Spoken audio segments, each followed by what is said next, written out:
Comment Donald Trump prépare-t-il l'affrontement avec la Chine?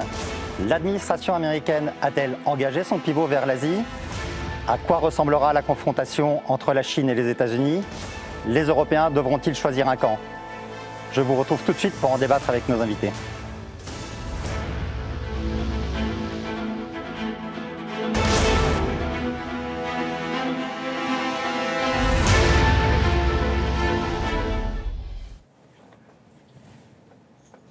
François Godement, bonsoir. Bonsoir. Vous êtes conseiller spécial Asie et États-Unis à l'Institut Montaigne. Vous êtes l'auteur de plusieurs livres sur la Chine, dont le dernier, me semble-t-il, est les mots de Xi Jinping chez Dalloz, c'est ça? Oui. Emmanuel Linco, bonsoir. Vous êtes directeur du pôle Asie à l'IRIS. Vous êtes l'auteur de l'Asie, terre de conflit, avec Barthélemy Courmont aux éditions du Cerf, qui vient de sortir, si je ne me trompe pas. Isabelle Lasserre, bonsoir. Bonsoir. Vous êtes la correspondante diplomatique du Figaro. Vous êtes l'auteur de Macron-Poutine, les liaisons dangereuses, pardon, pas les lésions. Ça marche aussi. Ça marche aussi. Aux éditions de l'Observatoire. Anne Chevial, bonsoir. Vous êtes rédactrice en chef du Figaro. Alors, on va commencer tout de suite en regardant un extrait d'un discours du ministre chinois des Affaires étrangères.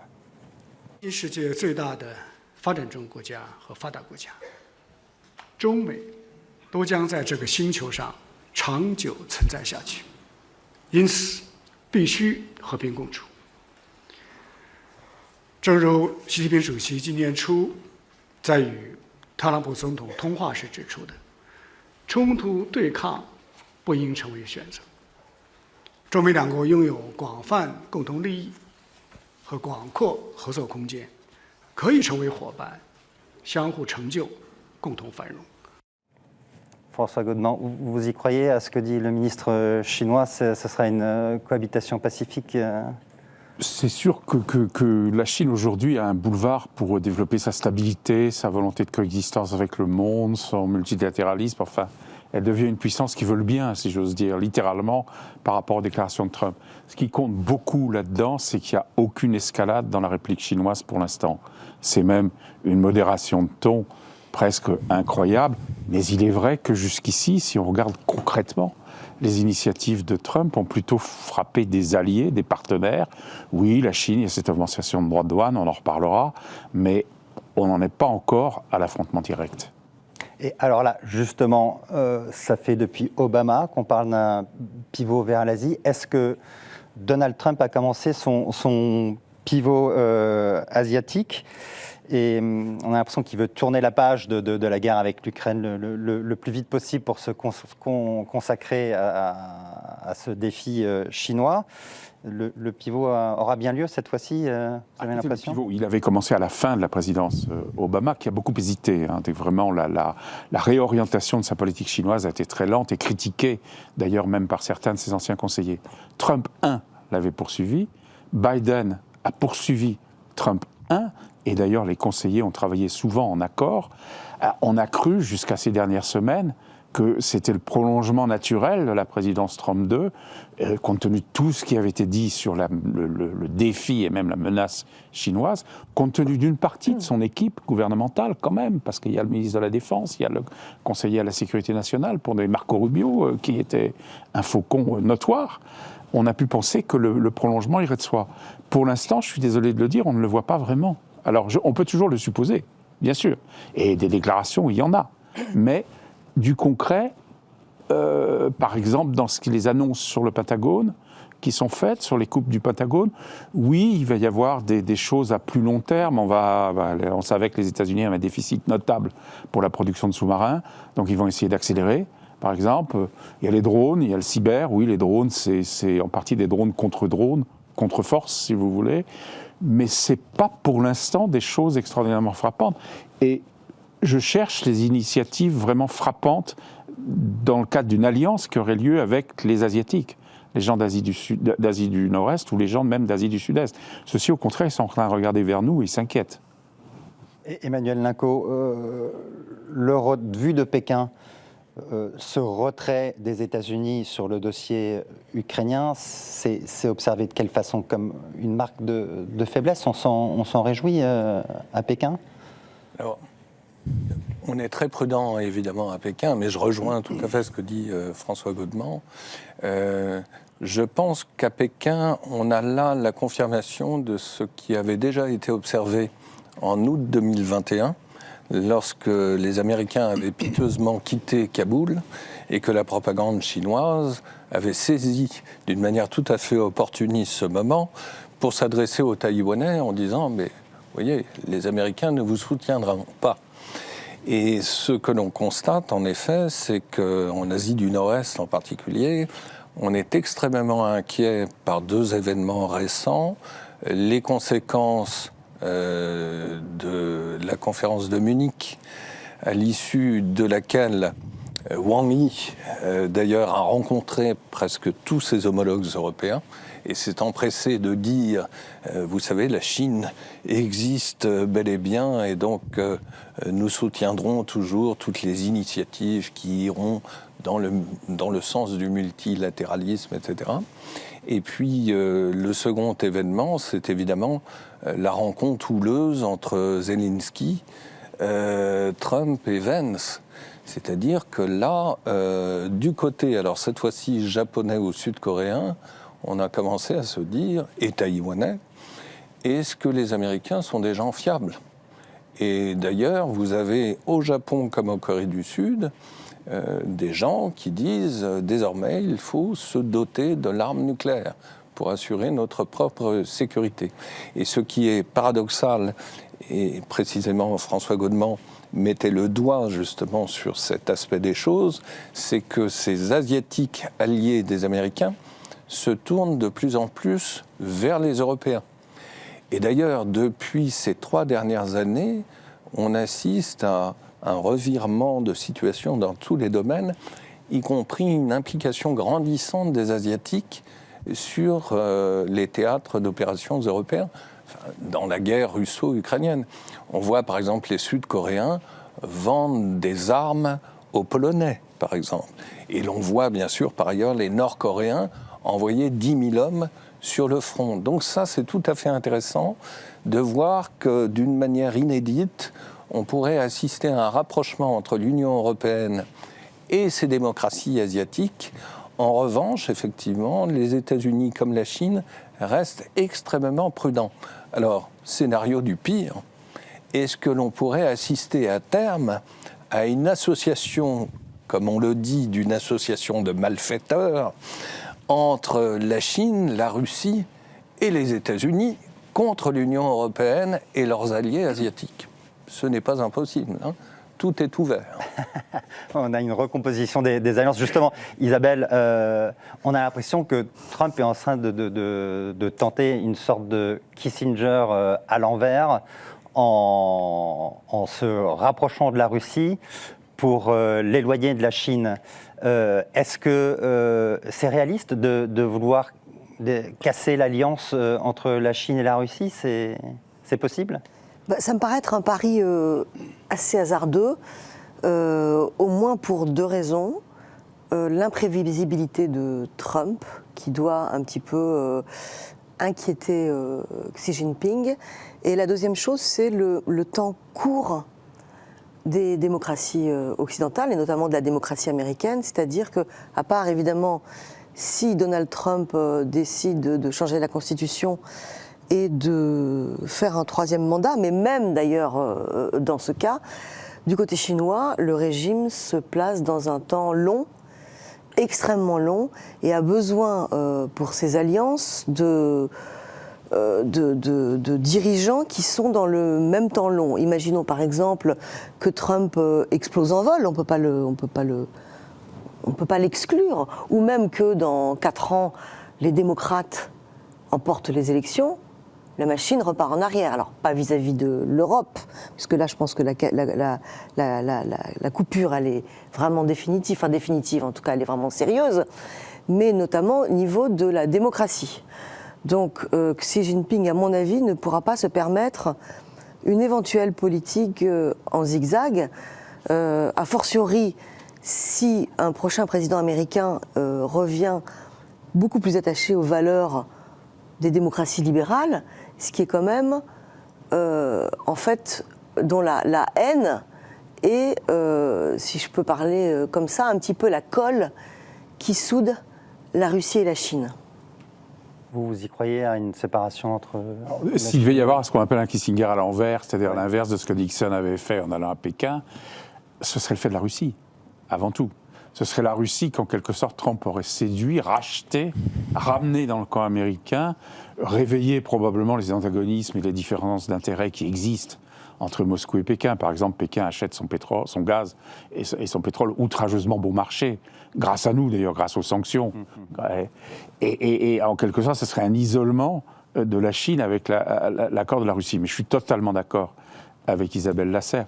Pourquoi est-ce que Poutine, qui n'est pas un garçon très confiant de nature, ferait-il confiance à Donald Trump quand on voit ses revirements?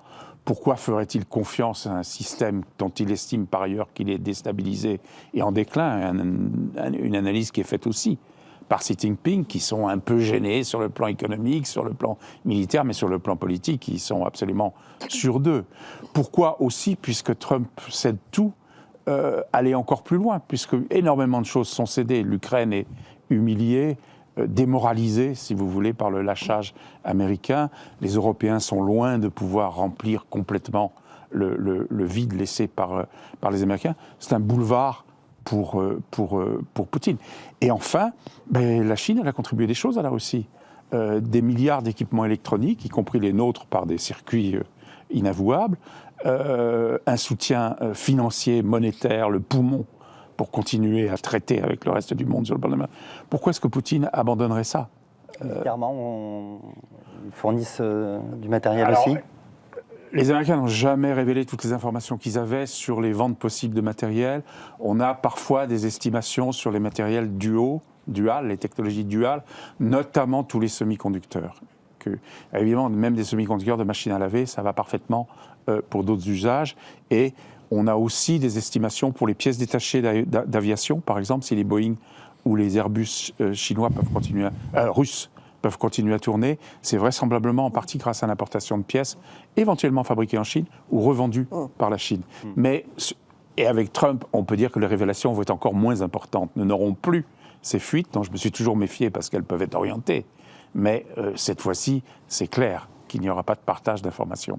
Et dans la recomposition des alliances dont parlait Emmanuel, une entrée de l'Amérique de Trump dans le club des autocrates face aux démocraties, vous croyez que c'est un scénario plausible? Moi, je crois qu'il est déjà en bonne partie réalisé.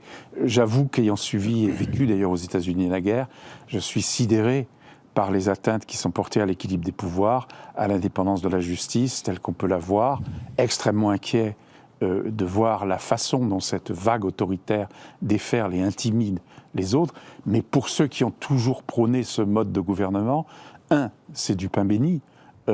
2, il est très très clair, il suffit de lire le discours de Vance à Munich que vous évoquiez, pour comprendre qu'ils ont déclaré une sorte de guerre idéologique à la démocratie européenne telle qu'elle fonctionne. On va dire le gouvernement par le centre, pour simplifier.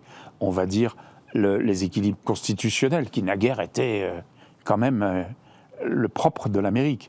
Donc là, je pense qu'il y a effectivement quelque chose de grave qui se produit au sein des démocraties. J'attends, comme tout le monde, de voir ce qui va se passer du côté de Donald Trump. On est à 46 jours aujourd'hui. 46 jours, il y a déjà un nombre de remous. Vous pensez que c'est 46 jours et qu'il s'est déjà passé tant de choses. Peut-être 47. Il y a un nombre de remous considérable. Effectivement, comme le disent tous les dictateurs, les démocraties peuvent osciller dans un sens ou dans l'autre. Alors, Anne Chevial, on parlait justement dans ces 46 jours, Donald Trump a manié les droits de douane comme une sorte d'arme. Est-ce qu'on a l'impression que la Chine rend coup pour coup en frappant là où ça fait mal? On est dans le début de la guerre commerciale déjà? Je ne sais pas si on peut dire qu'on est dans le début, parce que la guerre commerciale, Trump l'avait déjà enclenchée depuis son premier mandat. D'ailleurs, Biden avait continué, n'a pas tellement remis en cause les droits de douane qui avaient été appliqués sur la Chine et les mesures de restriction aussi diverses sur d'autres secteurs, les secteurs stratégiques, notamment les technologies, les semi-conducteurs. Mais là, effectivement, donc Trump arrive, il souffle le froid et le chaud sur les droits de douane, il commence par attaquer le Mexique et le Canada et la Chine, il suspend pour un mois Mexique-Canada, il remet... pour la Chine, il a augmenté, c'est sûr, il a augmenté par 2 vagues, plus 10%, plus 10%. Ça, c'est les choses qui sont en place. Pour ce qui est des autres partenaires, pour l'instant, on est dans une suspension. Peut-être qu'on va avoir des droits de douane sur l'acier et l'aluminium demain, c'est ce qui est prévu. Et donc la Chine, face à ça, elle est, je dirais, prudente. Elle a riposté. Ils ont tout de suite mis en place des droits de douane sur notamment les produits agricoles, parce que là, ça fait mal aux Américains. Et ce qu'ils veulent cibler, c'est vraiment effectivement les bastions républicains. Et donc, par exemple, dans l'Illinois, il y a des comtés qui sont les gros producteurs de soja. Et donc, il a tout de suite relevé les droits de douane sur le soja et sur d'autres produits agricoles, parce que la Chine, enfin les États-Unis exportent beaucoup en Chine les produits agricoles. Donc là, ça peut faire mal. Mais je dirais que les Chinois, en même temps, ils frappent avec parcimonie quand même, parce qu'ils ont toujours dans l'idée peut-être d'arriver à négocier. Les Chinois sont pas en position, la Chine n'est pas en position de force d'un point de vue économique. La croissance chinoise va pas très bien. Ils ont un problème de consommation, ils ont le problème immobilier. Ils sont de ce point de vue-là assez prudents. Et après, on est dans une guerre commerciale. Elle est déjà là, la guerre commerciale entre les États-Unis et la Chine. C'est vraiment un affrontement économique. C'est la course aussi à l'accès aux nouvelles technologies, sur l'intelligence artificielle. On a vu récemment les Chinois qui ont lancé DeepSeek, qui est le grand concurrent sur l'IA. Donc, on va voir. Chacun avance un peu. Puis on ne sait pas trop où Trump va aller avec ses droits de douane. Emmanuel Linco, j'ai lu un rapport qui évoque le chiffre de 700 000 emplois menacés au cœur du Trumpisme, en fait, là où, dans les États rouges, par les dernières mesures chinoises. Est-ce que c'est sérieux Oui, il y a un risque, c'est évident, mais le risque est partout, y compris, on y reviendra sans doute, sur le risque d'affrontement entre Taïwan et la Chine. Il peut y avoir comme effet collatéral des destructions d'emplois tout à fait considérables. Je pense en effet, comme le disait si bien Anne, que dans un premier temps, pour les Chinois, il va falloir déstabiliser le camp républicain, même si les républicains, fondamentalement, rapportent en termes d'image pour la Chine et confortent, encore une fois, toutes les stratégies chinoises. Et c'est la raison pour laquelle, pour ajouter un mot à ce qui vient d'être dit au sujet du Nixon in reverse, comme disent les Américains, que je n'y crois absolument pas. Parce que, il y a trop d'investissements russo-chinois d'une manière réciproque, et d'autre part, ne jamais sous-estimer, surtout pour des autocrates, la dimension idéologique du projet. Et en cela, encore une fois, Trump pourrait rejoindre en effet le camp des autocrates. Mais ne jamais oublier que pour ce qui concerne la Russie et la Chine, cette relation bilatérale repose avant tout sur 2 hommes, Poutine et Xi Jinping. Ils sont de la même génération, ils ont été biberonnés à la même idéologie stalinienne, et ça c'est fondamental pour comprendre la suite. Et la première manche, clairement, vient d'être emportée par les Russes et par les Chinois. C'est-à-dire que ce que nous voyons, c'est la destruction de l'Occident. L'Occident transatlantique auquel on était habitué depuis 1945 n'existe plus. Et l'on peut dire peut-être aussi, d'où l'intérêt pour les Chinois d'être extrêmement prudents et en même temps offensifs, c'est que nous assistons aussi à la fin de l'Empire américain. C'est-à-dire que clairement, les Américains nous disent qu'ils n'ont plus les moyens de soutenir tous leurs alliés partout et en tout temps. Donc c'est un aveu de faiblesse, c'est évident. Alors on va regarder tout de suite un second extrait qui est justement Trump avec son allié japonais. We agreed to cooperate even more closely to combat the Chinese economic aggression, which is quite aggressive. I'm also pleased to announce that Japan will soon begin importing historic new shipments of clean American liquefied natural gas in record numbers.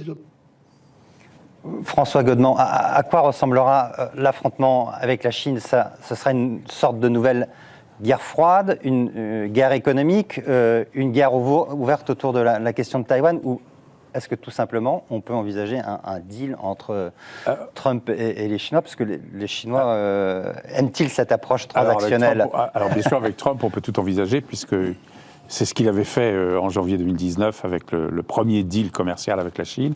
Et là, les rumeurs sont qu'il pourrait aller à Pékin d'ici la fin du mois de juin. C'est plus ce qu'il ne fera vis-à-vis de l'Europe, par parenthèse. Donc ça, c'est quelque chose. Il traite mieux ses ennemis que ses alliés. Il les respecte en tous les cas. Les expressions de mépris à l'égard des Européens et d'autres, des Canadiens, se sont multipliées.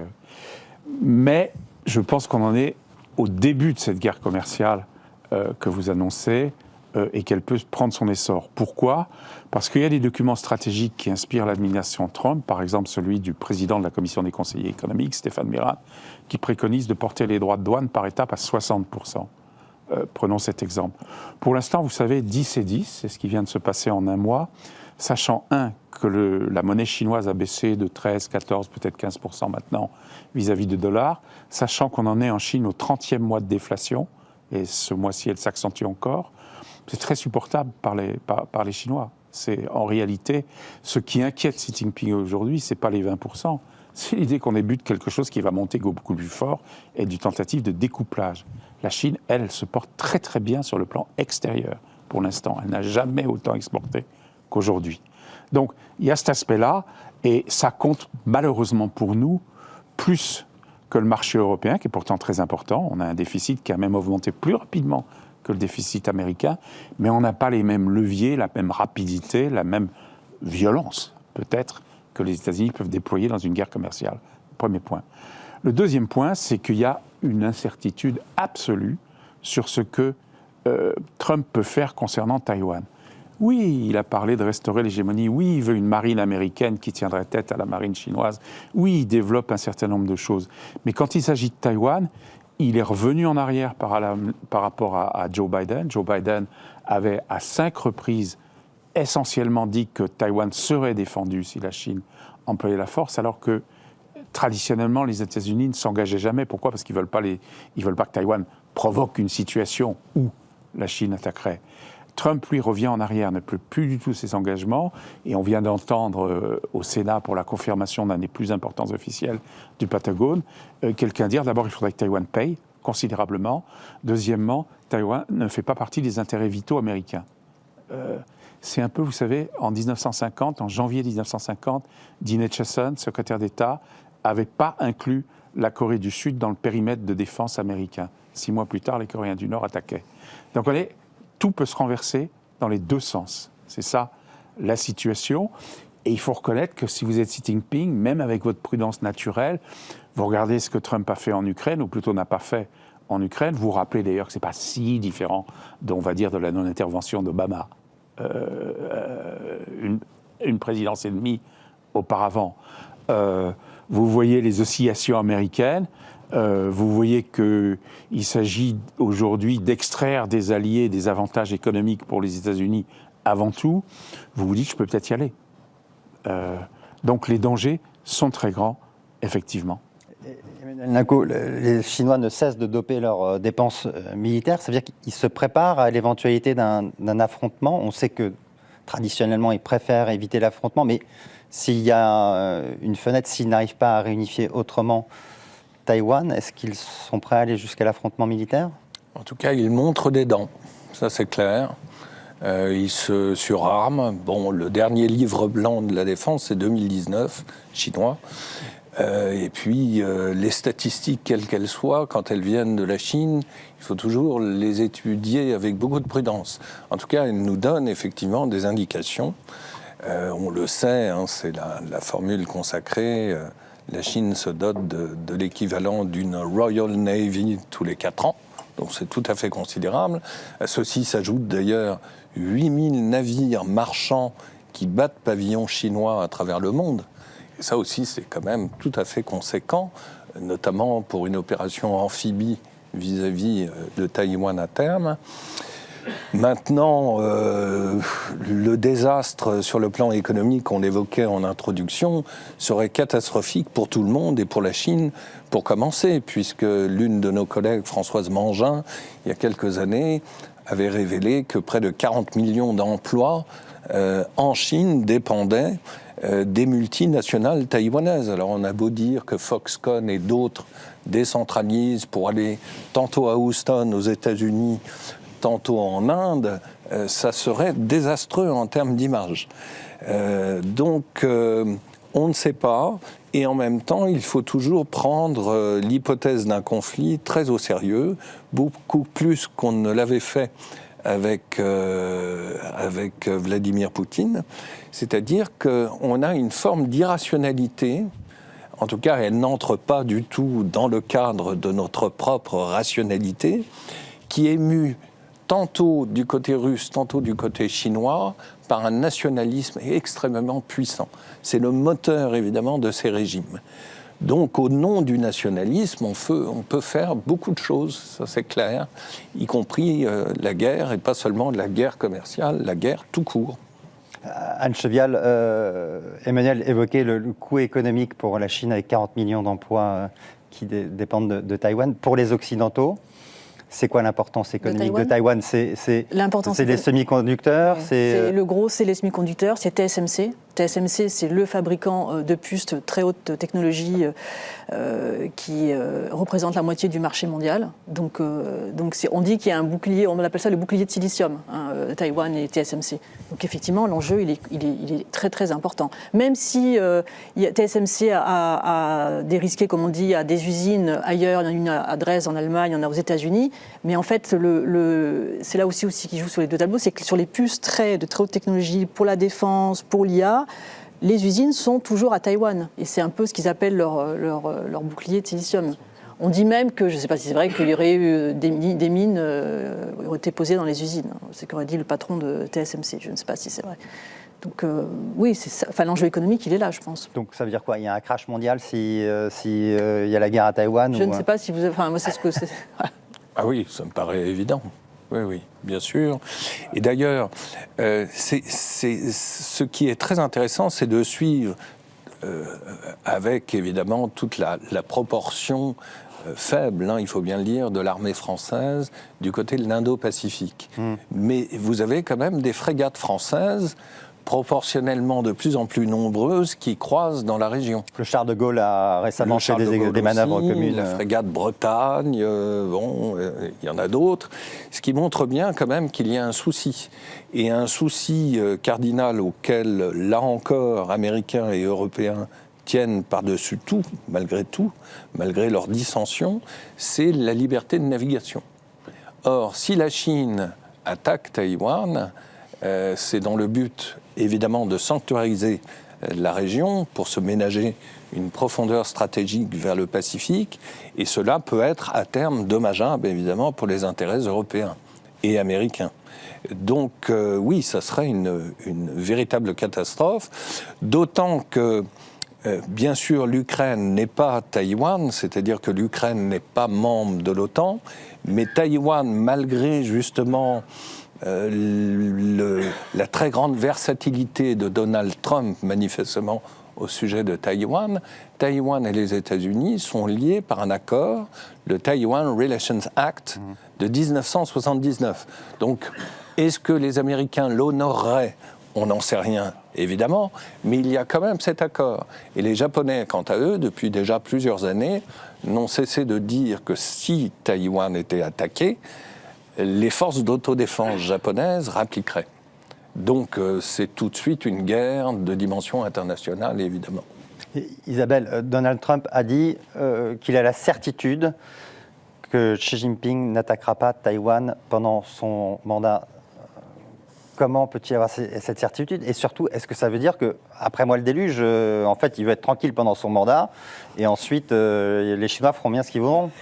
Alors, trois choses. D'abord, il se prend un peu pour Dieu, donc peut-être qu'il parle avec l'au-delà et qu'il voit les choses avant qu'elles se passent. Deuxième chose, il a effectivement cette tendance de la politique de la terre brûlée, puisqu'on le voit en fait en Ukraine très facilement, puisque son objectif n'est pas d'avoir une paix stable et durable, comme c'est l'objectif des Européens, mais c'est d'avoir un cessez-le-feu et pas de combat pendant 4 ans pour que lui puisse se concentrer sur le Pacifique et la Chine. Il se fiche de ce que si la guerre reprend dans 4 ans et que c'est l'affaire des Européens, c'est pas son problème. Il veut absolument quitter la région. Donc oui, il a cette tendance à brader en fait des gros dossiers internationaux, considérant que c'est l'intérêt des États-Unis et se fichant bien de la pagaille dans laquelle il va laisser ses anciens alliés. Sur la Chine, je ne sais pas, mais par contre, ce que je sais de sources sûres, c'est que le secrétaire d'État américain, quand il rencontre ses homologues européens, justifie en fait le retrait de l'Europe et l'abandon de l'Ukraine en disant « Nous, il faut qu'on se concentre sur la prochaine guerre avec la Chine, pas le conflit, etc. » Il parle de guerre. Et quand ses homologues européens lui disent « Mais vous allez de toute façon encore rester parce que vous allez essayer de nous vendre des armes aux pays européens, etc. » Ils disent « Non, non, pas du tout, parce que nous allons avoir besoin de toutes ces armes contre les Chinois. » Donc c'est aussi intégré, alors c'est pas Trump, c'est son entourage, et encore une fois, Trump, donc son équipe, sont forcément imprévisibles, et on peut tout à fait les imaginer dire une chose et son contraire dans 15 jours. Mais voilà. C'est sérieux, François Godement, on se prépare à une guerre avec la Chine aux États-Unis ? Militairement, oui. Et un certain nombre de conseillers stratégiques pensent qu'elle est presque inévitable. Ils ne sont pas capables de dire quand. C'est la seule chose. Est-ce qu'il faut croire tout ce qui sort de la bouche de Trump quand il dit qu'il va faire la paix en Ukraine en 24 heures? On n'est pas obligé de le croire. Quand il dit, il ordonne comme Zeus de l'Olympe à Israël et au Hamas de conclure un accord, pas évident qu'il y arrive compte tenu de ce qu'on sait de la région. Mais je trouve qu'il faut quand même croire à ce qu'il dit en partie sur ses intentions profondes. C'est-à-dire, l'alliance en tant que telle n'existe que quand elle favorise les intérêts économiques américains directs. Elle est un produit de ça et elle ne va pas au-delà. Il y a un schéma qui divise d'ailleurs le monde entre adversaires auxquels on fera une guerre commerciale impitoyable, on va dire neutres ou gens qui ne s'engagent pas assez et qu'on ne défend pas, et les vrais alliés sont ceux qui apportent aux États-Unis. C'est plus le monde win-win.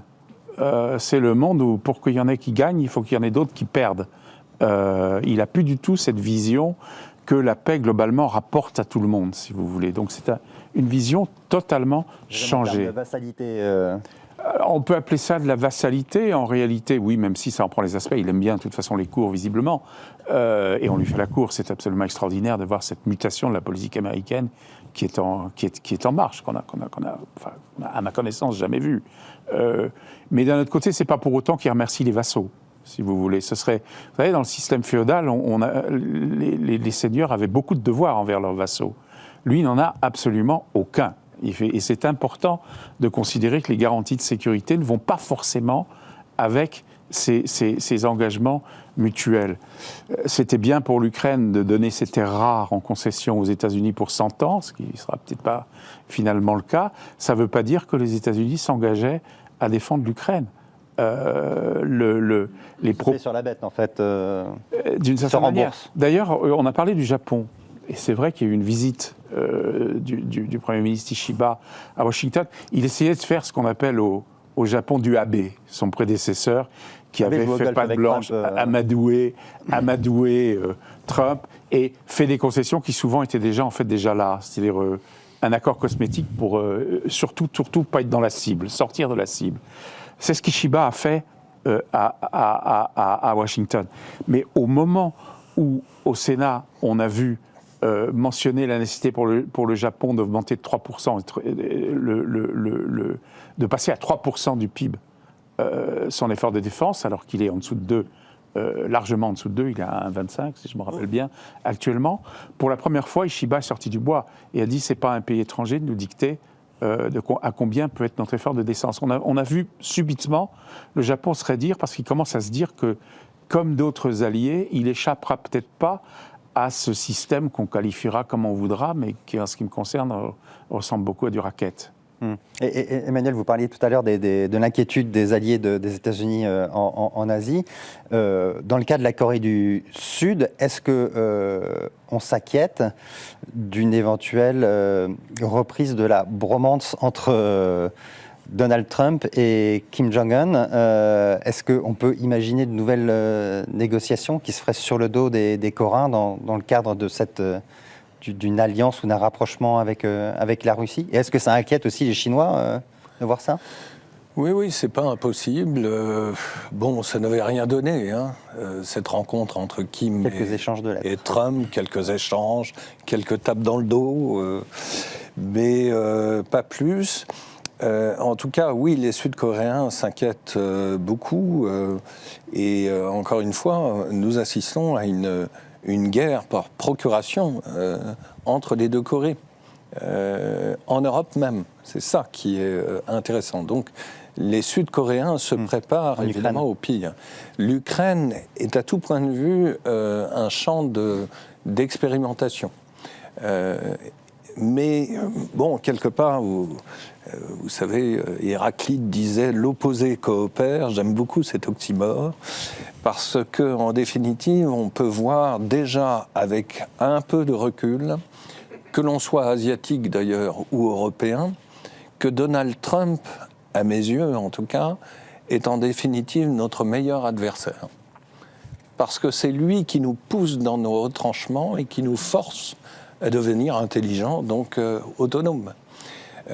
Et donc, bon, je pense en effet que la coupure avec les États-Unis est durable, parce qu'il ne faut pas sous-estimer par ailleurs la jeunesse de Vance.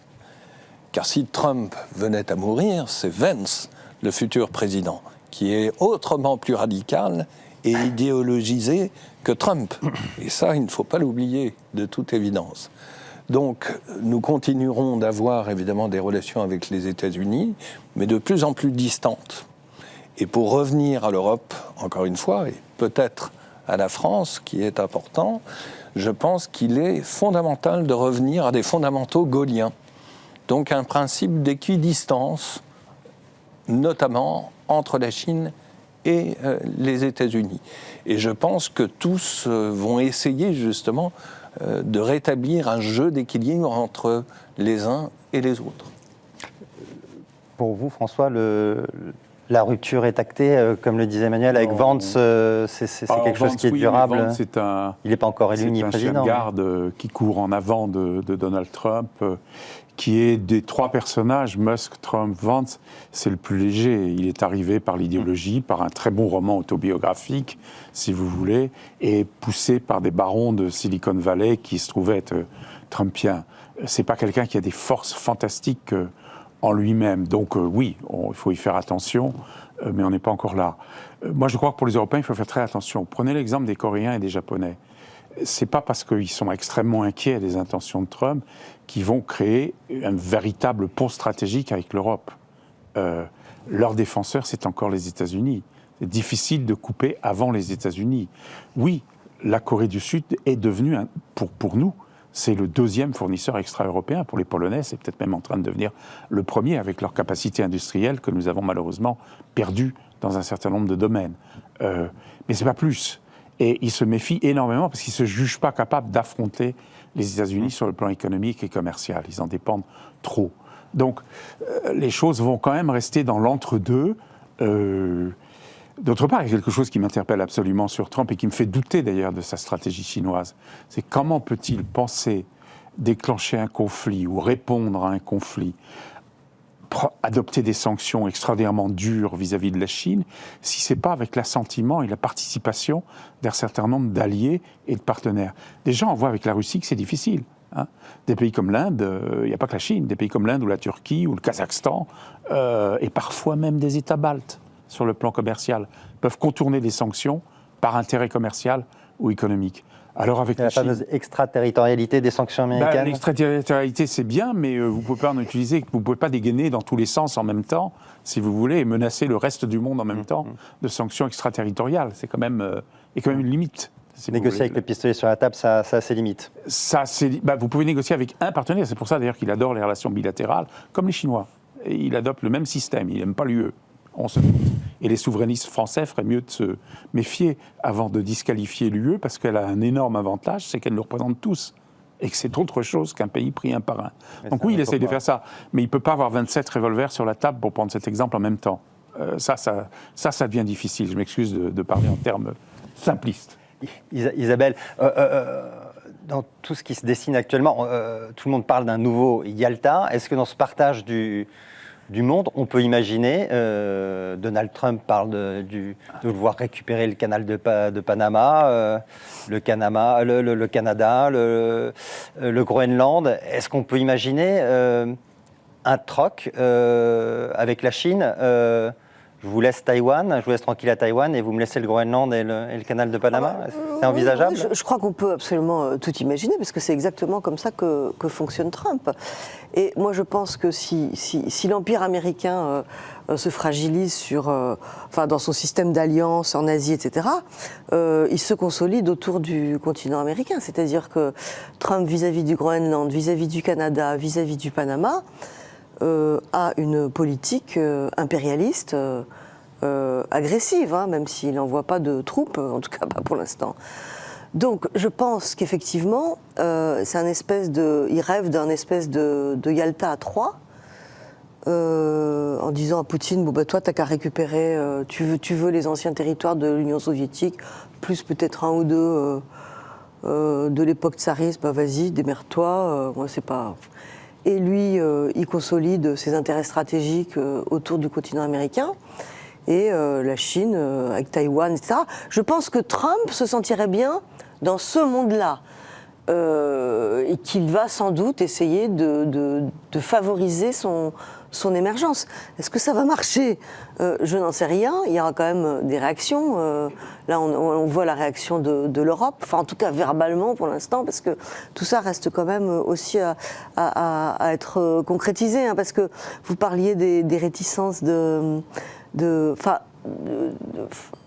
la manière dont des pays comme la Corée du Sud sont accrochés au parapluie américain, à l'alliance américaine. Mais en fait, c'est la même chose aussi avec certains pays de l'Europe, y compris aujourd'hui. C'est-à-dire, aujourd'hui, il y a encore des pays qui se disent « Ouh là là, on ne le voit pas bien en France, parce que comme on a la protection de la bombe nucléaire, on n'a pas cette fragilité ressentie par les pays européens qui n'ont pas d'armée solide et qui n'ont pas la bombe nucléaire et qui se disent, et qui en plus ont des F-35, donc ils ont en plus un équipement américain dont peut-être qu'ils vont plus pouvoir se servir. Donc ils se disent, le réflexe qui rassure en fait, c'est de dire, ok, on va essayer de faire le gros dos pendant 4 ans, et on va voir si dans 4 ans ça peut pas s'arranger. D'où d'ailleurs on sort un peu du sujet là, donc je vais m'arrêter, mais d'où les initiatives franco-britanniques de sortir du cadre de l'Union européenne et de faire des formats ad hoc avec des pays volontaires qui ont des armées solides et qui ont surtout une volonté politique et qui sont prêts non pas à affronter les États-Unis, mais à s'opposer à la manière dont ils gèrent le continent européen.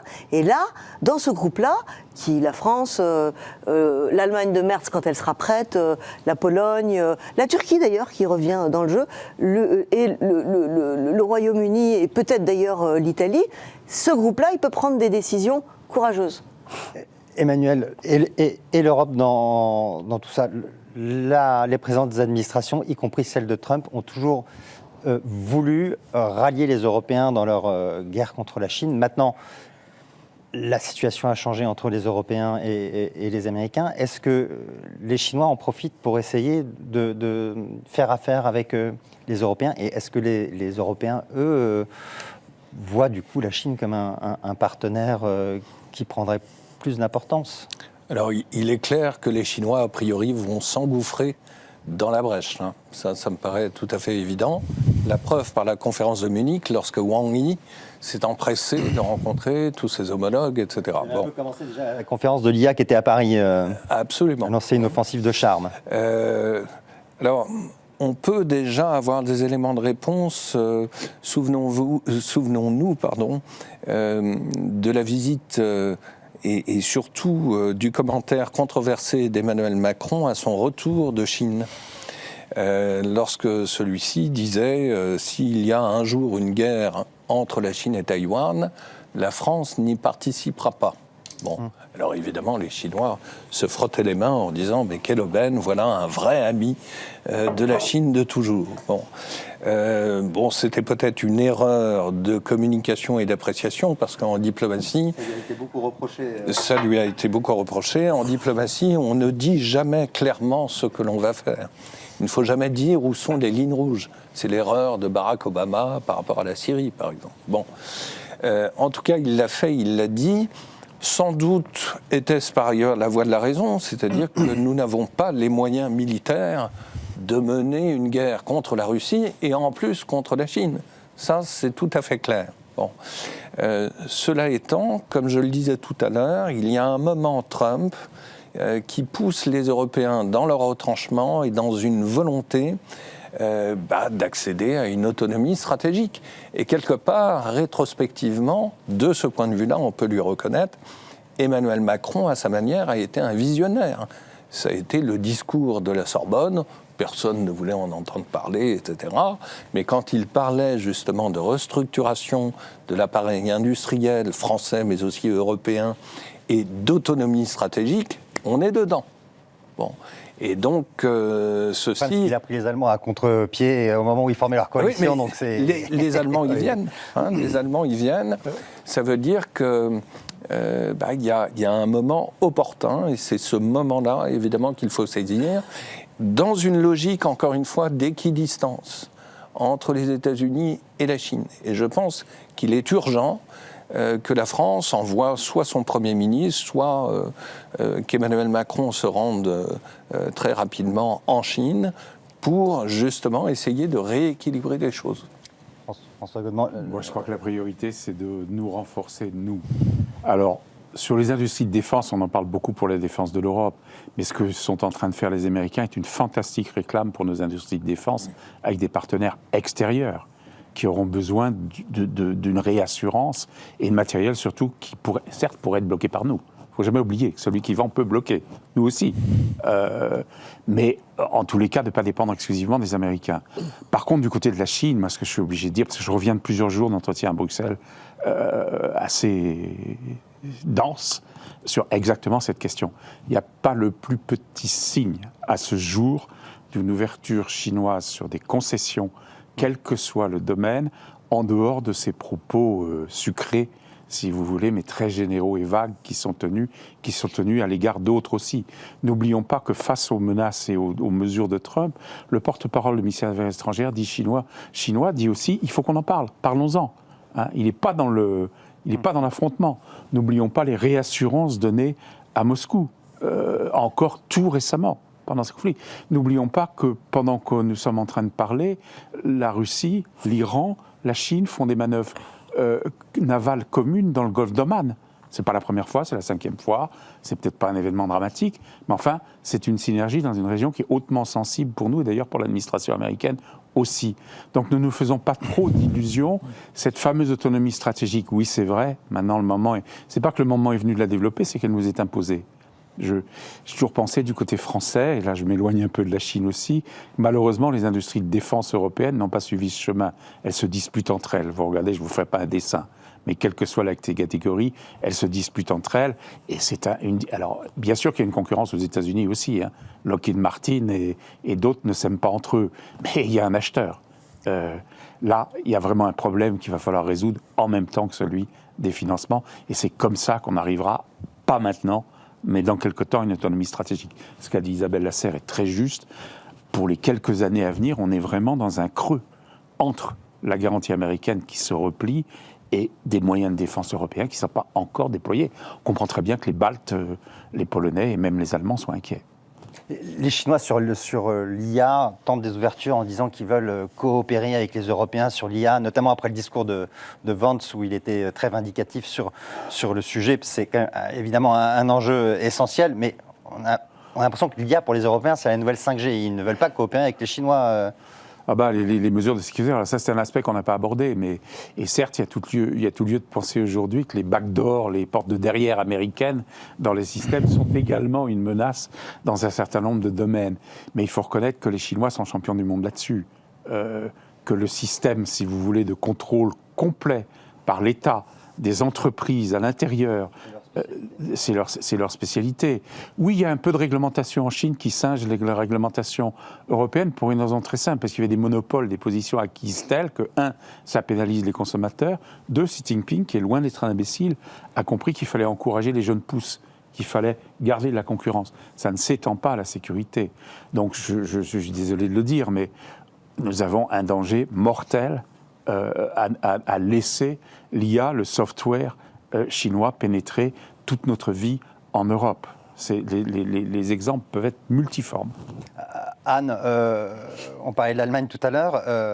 Il semble qu'elle a à peu près tout à réinventer de son modèle économique, puisque non seulement elle était dépendante du gaz russe, mais elle s'est aussi dopée aux exportations vers la Chine. Est-ce qu'il y a un substitut pour un pays comme l'Allemagne aux exportations automobiles en Chine ? En Chine, eh ben, il y a du boulot, hein, parce que je pense qu'il y a des constructeurs la Chine est le premier partenaire de l'Allemagne depuis 8 ans, des constructeurs qui dépendent de la Chine pour 20% ou 40%. Donc il y a du boulot. Ils ont commencé à diversifier, donc ils peuvent trouver d'autres marchés. Hein. On a parlé de l'Inde, bon, bien sûr, d'autres marchés en Asie, il y a des marchés en Afrique. Le problème de l'Allemagne, c'est qu'il y a plusieurs problèmes. Il y a eu cette dépendance à la Russie. Elle s'est mise maintenant un peu en dépendance avec les Américains, puisqu'elle importe beaucoup de GNL américain pour essayer d'avoir des coûts énergétiques un peu moins élevés, mais c'est compliqué. Elle peut... Après, il y a une bonne nouvelle, c'est quand même... Demain, jeudi vont commencer les discussions au Bundestag pour mettre un terme au frein à l'endettement. Donc ça, c'est quand même, c'est un vrai virage, c'est hyper important. Donc je pense que s'ils arrivent à faire ça, ce qui n'est pas sûr, puisqu'il faut que le Bundestag encore le valide, ça veut dire un grand plan d'investissement, donc dans la défense, mais aussi dans les infrastructures. Ça veut dire que peut-être ils vont aussi essayer un peu de changer leur modèle et moins dépendre à tout craindre des exportations. Mais on est vraiment... il y a encore beaucoup de chemin, quoi. C'est le début d'une transition, donc ils sont encore très dépendants de la Chine, franchement, très dépendants de la Chine, et même ils sont encore un peu dépendants aussi du gaz russe, hein. Malgré tout, ils continuent à importer du GNL russe. Donc il faut que l'Allemagne modifie son modèle, mais ça va prendre un peu de temps. Emmanuel Linco, c'est l'automobile électrique qui a tué l'automobile classique allemande, notamment les modèles chinois. Les Chinois se disent prêts aujourd'hui à partager leur technologie avec les Européens, à faire des transferts de technologie dont ils ont eux-mêmes bénéficié pendant des décennies avec les technologies européennes et américaines. Est-ce que vous y croyez à cette générosité soudaine ? C'est une façon d'essayer de normir les Européens sur la taxation des véhicules électriques chinois ? Je souscris encore une fois à ce qu'a dit François à l'instant. Il ne faut pas être dupe, hein. Les Chinois, évidemment, sont intéressés, vont défendre avant tout leurs propres intérêts. Et dans des domaines aussi sensibles que l'IA ou bien les voitures électriques, en effet, nous sommes concurrents. Ça, c'est clair. Mais ça ne veut pas dire pour autant qu'il ne faille pas établir un dialogue malgré tout. Parce que de toute façon, depuis très longtemps, nous assistons partout dans le monde à une dissociation, un découplage entre deux choses. Les intérêts stratégiques d'une part et d'autre part les intérêts économiques. Qui sont foncièrement antagonistes. Bon. Donc, il faut malgré tout continuer d'entretenir un dialogue avec les Américains et les Chinois, tout en étant extrêmement vigilants et surtout ne pas céder au chant de sirène chinoise, parce que les Chinois, encore une fois, n'ont que faire de nos intérêts économiques. Ça, c'est tout à fait évident. Merci, c'était le mot de la fin. Merci à vous tous. C'était la 100e du Club International. La semaine prochaine, vous retrouvez Philippe Gély.